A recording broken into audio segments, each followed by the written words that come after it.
Gayathri,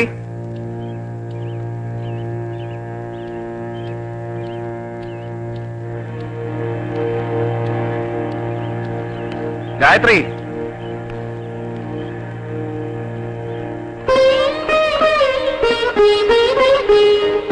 hello, ഇവിടെ നിന്ന് സ്വപ്നം കാണുക?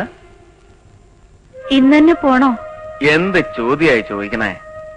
വളരെ പ്രധാനപ്പെട്ട മീറ്റിംഗ് ആണെന്ന് തനിക്കറിയില്ലേ?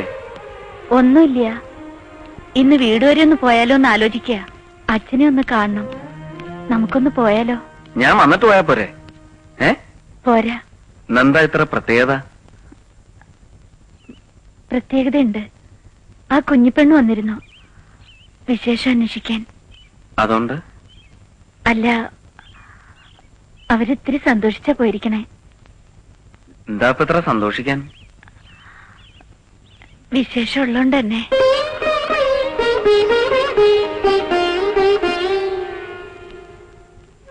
സത്യ?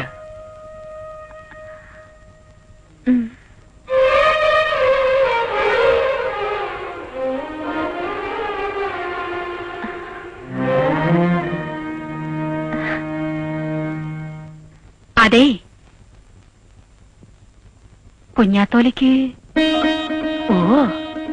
രക്ഷിക്കണേ ദേവരെ. നീ എന്താ വേണ്ടതെന്ന് ചോദിച്ച് എപ്പോഴും അവിടെ ഉണ്ടാവണം. പകലൊക്കെ അടി ഉണ്ടാവാം, രാത്രിയില് അതിനൊന്നും രൂപം ഉണ്ടാവില്ല. തന്നെ ആവുമ്പോ ആദ്യത്തെ അല്ലേ, പരിഭ്രമം ഉണ്ടാവും.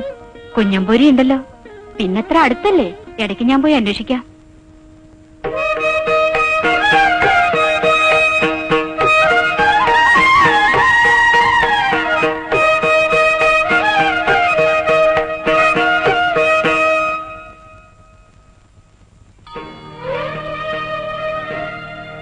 അമ്മ കാണാണ്ടെടുക്കാൻ ശി പാടുപെട്ടു. എന്തിനപ്പോ ഗ്രഹനില വേണമെന്നൊക്കെ തോന്നാൻ? ഒക്കെ പറയാം, താനതങ്ങോട്ട് തരിക. അങ്ങനെ ഇപ്പൊ തരണില്ല, എന്തിനാന്ന് പറയാ. അച്ഛനെ കൊണ്ടൊന്നും നോക്കിക്കാനാണെന്ന് കരുതിയാ മതി. പ്രശ്നമില്ല അച്ഛാ, പിന്നെ ധൈര്യായി തരിക. പ്രശ്നമുണ്ടെങ്കിലോ? ഒന്നും ഉണ്ടാവില്ല, നിക്കങ്ങനെ തോന്നണേ. നമ്മുടെ മനസ്സിന്റെ ചേർച്ച പ്രധാനം. പിന്നെ അച്ഛനെ കാര്യം ധരിപ്പിക്കാനൊരു ഉപായം, അത്രേ വേണ്ടൂ. എനിക്കെന്തോ പേടി തോന്നണു. അച്ഛൻ കൊള്ളില്ല എന്ന് പറഞ്ഞാ ഞാൻ മറക്കോ? എന്താ ഗൗരി പറയണേ? നിക്കതിനാവൂന്ന് കരുതണ്ടോ? ഇല്ല, പിന്നെ ഒത്തിരിയൊക്കെ മോഹിക്കണുണ്ടാവും, പേടി അധികമാവുക. എഴുതാപ്പുറം വായിക്കേണ്ട കുട്ടിയെ. ഗൗരിയുടെ ജാതകം ക്ഷേമാവും, നോക്കിക്കോ.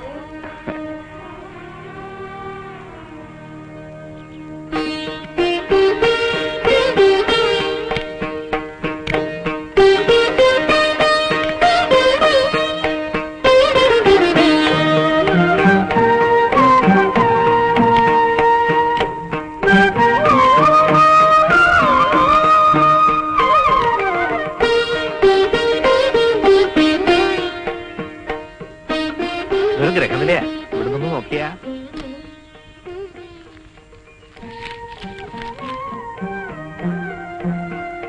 ശ്രീജാതകമല്ലേ?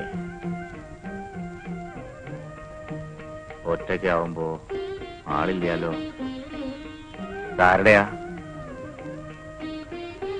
അത്? ഒരു കുട്ടിയുടെയാ.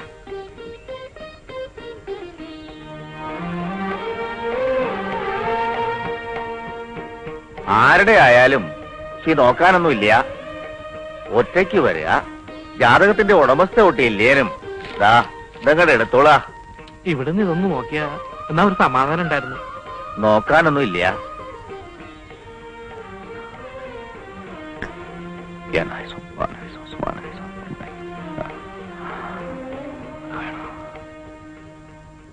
ആരുടെ ആ ജാതകം? അത് അറിയില്ല. ആ മാരാര് പിന്നെന്താ അവിടെ ഒന്ന് ഗോഷ്ടി കാട്ടിയിരുന്നേ? അത് ഞാൻ അറിയാം. ആ അക്കരെയുള്ള കോലത്തെ കുട്ടിയുടെയാ. അതിനിപ്പോ? ഞാൻ ആ കുട്ടിയെ അറിയും. അമ്പലത്തിൽ വരാറുണ്ടേ.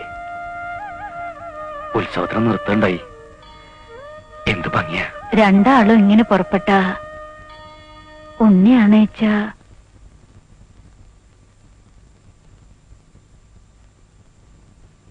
അരുതാത്തെന്നല്ല, ഞാൻ പറഞ്ഞേ.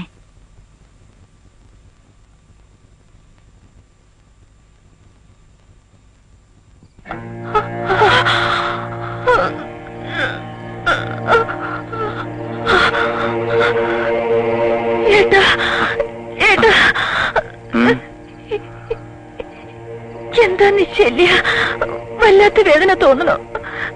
സഹിക്കാൻ വയ്യ. സാരമില്ല, നിനക്ക് വെറുതെ തോന്നണോ? അല്ല, കുറെ നേരമായി തുടങ്ങിയിട്ട്. ഞാൻ പറഞ്ഞില്ലാതേ ഉള്ളൂ. ഡോക്ടറെ ഒന്ന് കണ്ടാലോ?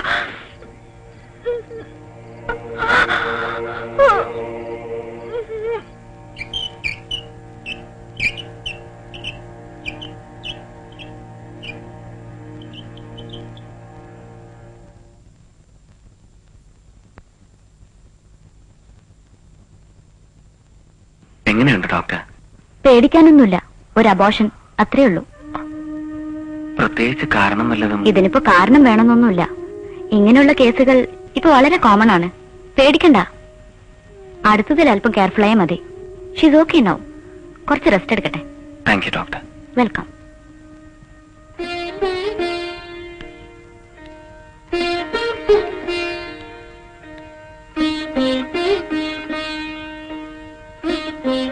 ഗായത്രി,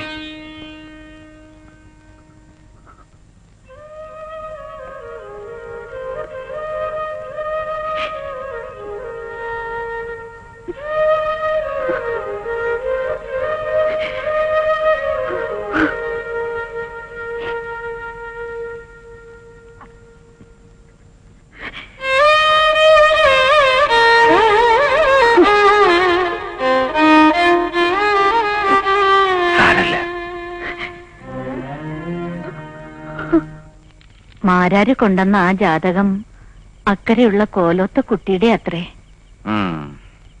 ഭാനു ആ കുട്ടിയായിട്ട് ലോഹ്യത്തിലാന്നാ അറിഞ്ഞേ. വെടിത്തരമൊക്കെ കാട്ടിയത് അതുകൊണ്ടാന്നാ തോന്നണേ. മനസ്സിലായി. ഭാനുവിന് അതിപ്പോ പതിവില്ലാത്ത ഒന്നും അല്ലല്ലോ. പതിവില്ലാത്തതല്ല, പക്ഷേ അയാൾക്ക് 27 വയസ്സ് കഴിഞ്ഞ് കേൾക്കാവൂ. ദശാസന്ധിയാണ്, നന്നേ ചീത്തയാണ് സമയം. അതുകൊണ്ട് അതാ ഞാൻ നിഷ്കർഷിച്ചേ ശിവഭജനം മുടക്കരുതെന്ന്. 27 കഴിയും വരെ ബ്രഹ്മചര്യം അനുഷ്ഠിക്കണം. ഞാനത് ഉണ്ണിയോട് പറയണമെന്ന് നിരീക്ഷിച്ചിരിക്കുകയായിരുന്നു. ഈശ്വര, ഉണ്ണിക്കും വേളിയില്ലാണ്ടായ. ഒന്നും അറിയാണ്ടല്ല, വിധി അങ്ങനെ ആച്ചാ പിന്നെ. ഇപ്പോ ഉണ്ണിക്ക് മോഹം ഉണ്ടാവില്ലേ? ഉണ്ടാവും. തലമുറ നിലനിൽക്കണമെന്ന് എനിക്കും ആഗ്രഹമില്ലായിട്ടല്ല. അയാൾക്ക് വേളി വിധിച്ചിട്ടില്ല.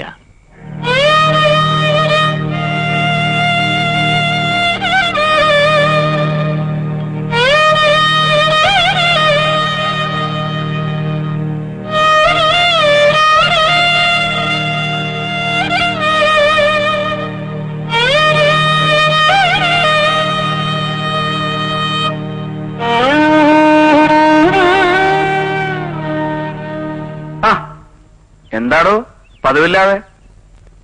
താൻ കാര്യം വരിക, മടിക്കണ്ട, പോന്നോളൂ.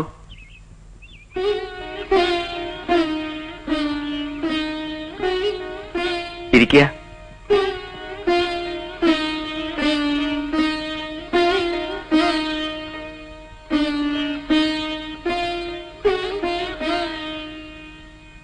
എന്താടോ തനിക്കൊരു ക്ഷീണം?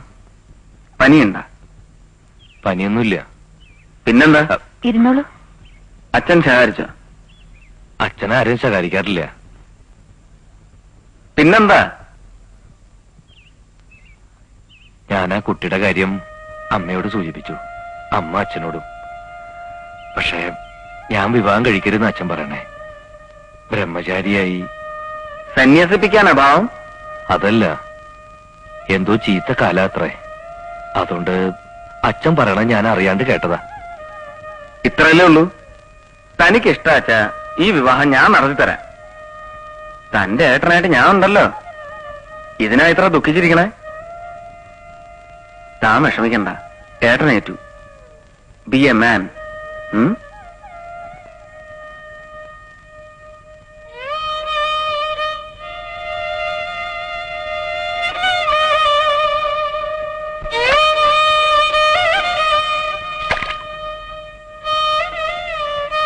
എനിക്കതല്ല പേടി. അച്ഛൻ പറഞ്ഞ പഴക്കില്ല. എനിക്കെന്തോ ദുര്യോഗം ഉണ്ടത്രേ. അത് കഴിയണവരെ. തിരുമേനി പേടിക്കണ്ട. വല്ല 7:30 ശനിയോ കണ്ടകനോ ഉണ്ടാവുമായിരിക്കും. അതിപ്പോ ആർക്കാ ഇല്ലാത്ത. നമുക്ക് ആ കേശവ കണിയാരെ ഒന്ന് കാണാം. സൂത്രത്തിൽ തിരുമേനിയുടെ ജാതകം ഒന്ന് കൊടുക്കാം. ആള് യോഗ്യനാട്ടോ. പോരാഞ്ഞ് പാഴൂർ കണിയാരുടെ കുലവും വള്ളി പുള്ളി തെറ്റില്ല. ഇക്കാര്യത്തില് ഇവിടെ